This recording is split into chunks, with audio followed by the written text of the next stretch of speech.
What's up mga kabady? Magandang umaga po sa ating lahat. Andito po tayo ngayon sa farm, sa taniman po ng aking mga papaya.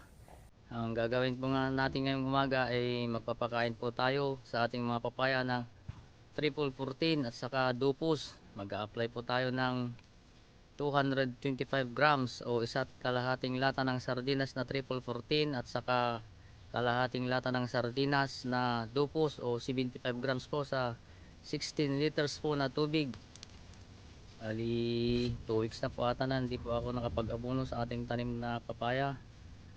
At hahaluan na rin po natin ng fungicide mga kabady. Maulan na po ang panahon ngayon kaya mag-apply na po tayo ng fungicide, o kahit na hindi maulan mga kabady, dapat po tayong mag-apply sa ating mga tanim na papaya ng fungicide mga kabady. Kasi mga kabady, pag hindi po tayo nag-apply ng fungicide sa mga tanim nating papaya, maaari po itong kapitan ng fungus o bakterya ang puno ng ating mga papaya o katawan ng ating mga papaya. Pag na-infected na po yung papaya natin, maninilaw po yung dahon nila hanggang manilaw po hanggang doon sa talbos nila at mamamatay na po ang ating mga papaya. Kung napapansin niyo yung mga nagtanim ng papaya mga kabady, mga 6 months, 7 months o namumunga na yung papaya nila, may namamatay dahil po sa fungus o bakterya. Tulad po ng mga tulad po niyan mga kabady, yan.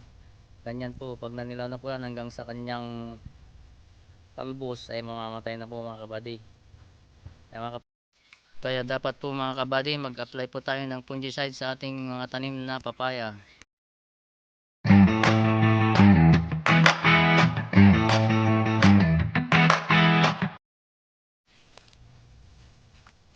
Yan mga kabady, bali 10 buwan na po itong ating mga papaya.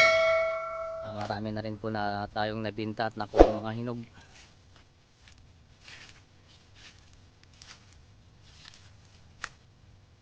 Ayan. Kahit saan talaga itong mga snails na to, aakyat sila sa bunga ng ating mga papaya.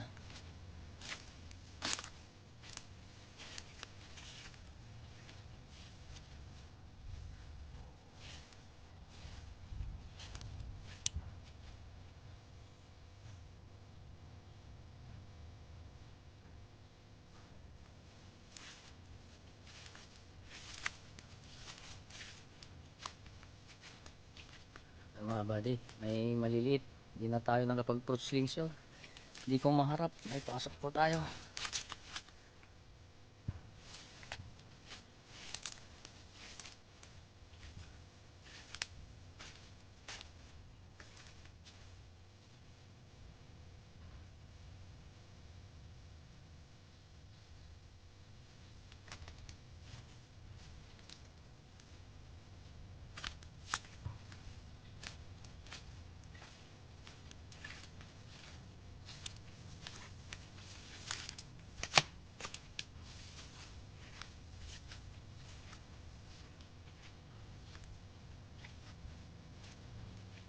Daming bunga.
Yan mga kabady, magmimix na po tayo.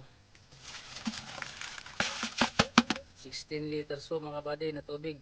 Halo natin ng isa't kalahating latang triple 14 at saka kalahating lata ng sardinas po na dupus.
Yan mga kabady, haluan po natin ng fungicide.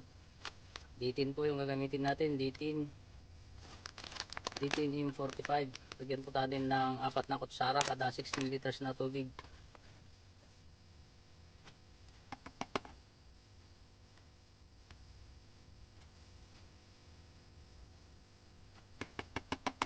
Balik dalawa lang ilagay natin, pero punong-puno yung kutsara, 40 grams.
Yan mga kabady, ito pong gagamitin natin na 200 ml po ito. Ito yung 150 ml na sardinas.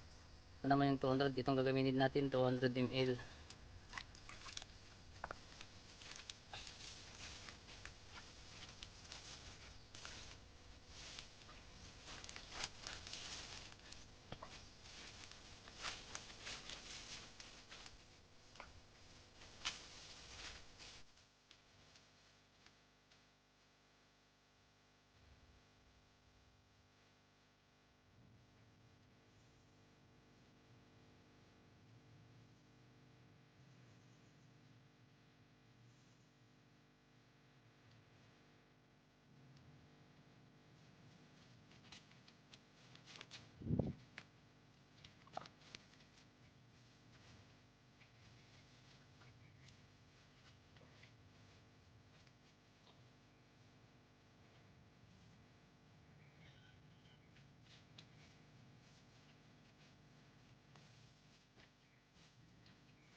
Ayan mga kabady, tapos na tayong mag-abono.